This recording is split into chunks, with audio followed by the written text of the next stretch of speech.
So today, it's not a parable in Luke. We keep going through the parables in Luke, and next Sunday we'll be in a parable again. But this Sunday, not a parable. 10 sick people. Scripture describes them as lepers. Now, leprosy was a real disease, but any kind of skin ailment would get the label of leper. So who knows? Some kind of skin thing. 10 people, and they keep their distance, as is expected by the law. They keep their distance from Jesus, maybe even crying out beforehand, unclean, unclean. But they see in Jesus some kind of opportunity, these 10. Now, I want you to imagine these 10 sick individuals that have been cut off from community. They're no longer allowed to go home at night. They're no longer allowed to have jobs. They're no longer to engage, add community at any level, ostracized from everyone else. They have to keep separate from the group. Now, the only reason the 10 of them are together is because no one else will have them. So imagine in this group, these are individuals whose clothes are not good, likely torn and tattered, maybe not unlike someone you would see on a street corner with a sign, right? Imagine this group, sick, unhealthy, banded together in poverty with nothing, crying out to Jesus from a distance, keeping a safe distance, crying out, Lord, have mercy. And Jesus sees them and grants them mercy, tells them, go to the priests in Jerusalem. Right? Because in the priests of Jerusalem are the ones they're the doctors. They're the ones with the right to say who is clean and who is not clean. They're the ones who say whether you can be in community or not. They give you the clean bill of health or not. So Jesus sends them to the priests to get their clean bill of health. And on the way, Scripture tells us, on the way, they are made clean. They are healed. 9, continue the journey to the temple. And who can blame them? This ragtag group of unhealthy misfits now have opportunity, the chance to be labeled clean once again, to return to their loved ones, their children, their wives, their husbands, their families, to return, to get a job again, to engage, to have a home, to be back into public life, to contribute to society once again. Who can blame them for booking it to Jerusalem? Because there is opportunity to have life again. But one stops and turns around and goes back to Jesus. And I love the visual nature of this. Jesus has seen them when they cried out in mercy. Jesus has seen them and sent them to be made clean. And now one turns and goes back to see God face to face and to show gratitude, to give God the glory, to thank God for what God has done. And I can't help but think of the benediction that we close up worship with every Sunday. The Lord bless you and keep you. The Lord turn his face towards you and be gracious to you. I wonder how often God turns God's face towards us and we don't see it because we're so focused on the world around us that we've got our back to God as we move forward to whatever lies ahead, forgetting what is driving us there in the first place. But one turns around and gets to see God face to face, up close, before he or she, we don't know, falls to their knees and gives God all the glory. And you know the fascinating thing Scripture tells us? That one, the one who comes back, is a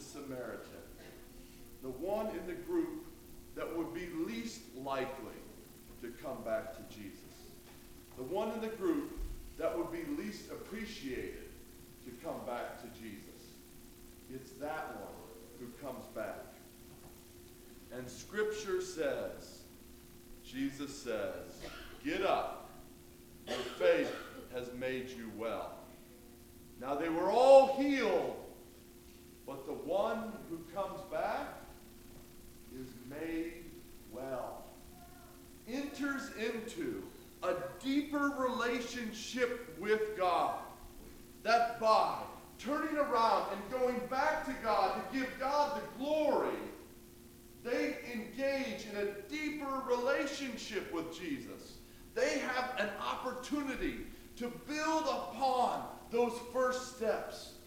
Not only to be made well, but to be healed first and then made well. To go above and beyond, all because of gratitude. Gratitude. I think gratitude sometimes is very difficult. And I think there are two things that make gratitude difficult in our own lives. Two things. One, some days it's hard to find anything to be grateful for. Some years it is hard to find anything to be grateful for. The world has thrown all sorts of things at you to bring you down, to hold you down, to make life miserable. And sometimes the world around you seems absolutely falling apart. Sometimes that's health. Sometimes that's death. Sometimes that is drama. Sometimes that's relationship stuff around you. Sometimes it's work. Sometimes it's family. All sorts of things to fall apart, to crumble, to make things uncomfortable around you, and you go, good Lord, there is nothing to be grateful for today. But the thing with gratitude is that it's not an emotion. It's an action. It's a choice. We can choose to be grateful. We can choose in the midst of whatever chaos roars around us to be grateful. Now maybe you know someone like that in your life. I deal with a lot of people in my role, or many roles in my life, and I tell you, there are individuals that even in the midst of going through hell have an incredible sense of gratitude.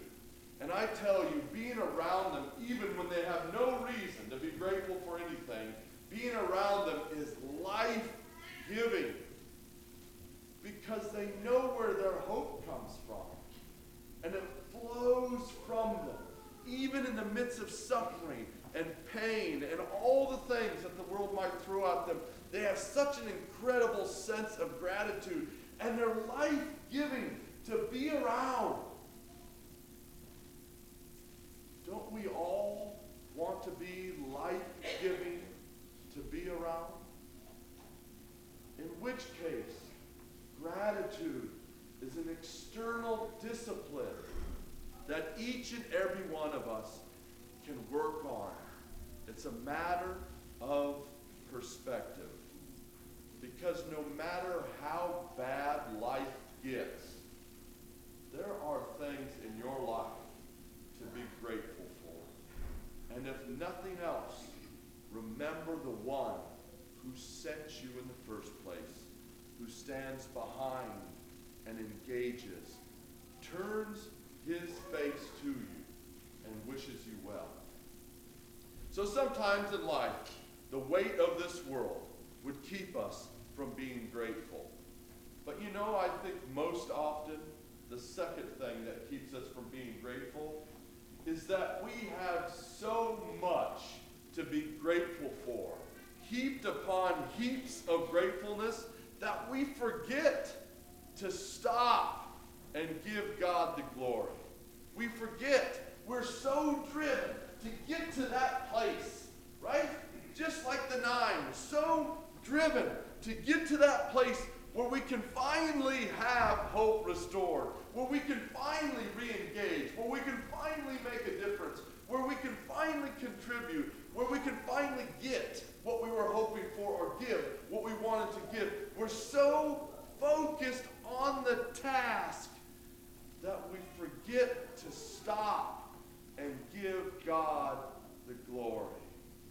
So whether the weight of this world would keep you from being grateful, or the overwhelming, surpassing gifts of this life would keep you from being grateful, Jesus reminds us, stop, turn around, look at God's face, see God face to face, and give God the glory. And I want to commend you today for doing just that. Because one of the things that we do in worship is stop to give God the glory. So by being here today, you have said, at least this hour of this week, I will stop. But could we get into a habit of doing that more? In which case, I would be amiss not to help you with that. So, like I did with the youth, I'm going to give you a card. In fact, you can take several. 1, 2, 3, an entire stack. I'm going to start divvying those up now. I want you to take that card and think of who in your life you are grateful for. You can write their name. You can write why you are grateful for them. You can take as many as you want, but please at least take one.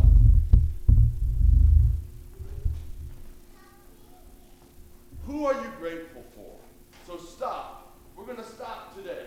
We're going to take a minute and think about who we're grateful for. Now, you have a couple of options with these cards. Maybe they're in this space today, in which case you could give it to them directly. Maybe it's someone who's not in this space today, in which case it's a postcard. You can mail it. Like that? You can mail it. Now, maybe better yet, give them a phone call. Remind them that you're thankful, that you're grateful for what they have done in your life and continue to do.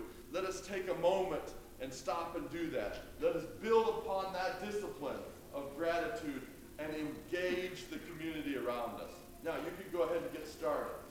Now, a couple months back, Tracy Schaefer put together a bulletin board at this side door with the opportunity to write thank yous on and pin onto the wall. Now, when she did that, she had no idea that this was coming. Neither did I. But that is an opportunity for us as a congregation to continue to practice this discipline of gratitude. So I invite you, if there's someone that you're thankful for in the life of the congregation, and you would like to write them a thank you note, you can do that as you go out the door today, or any day.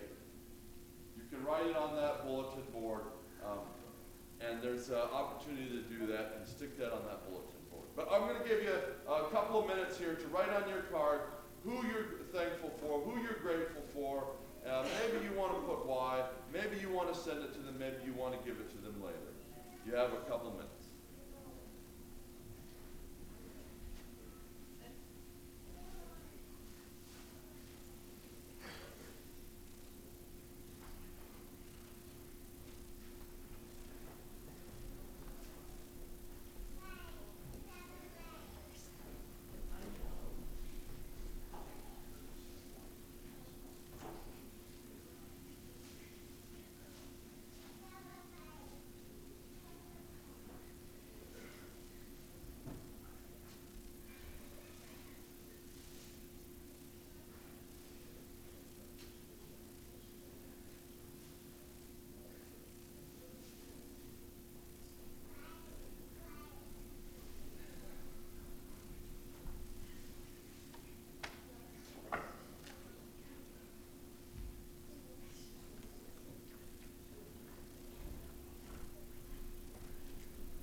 Don't forget the youth near you. Help the youth do that as well.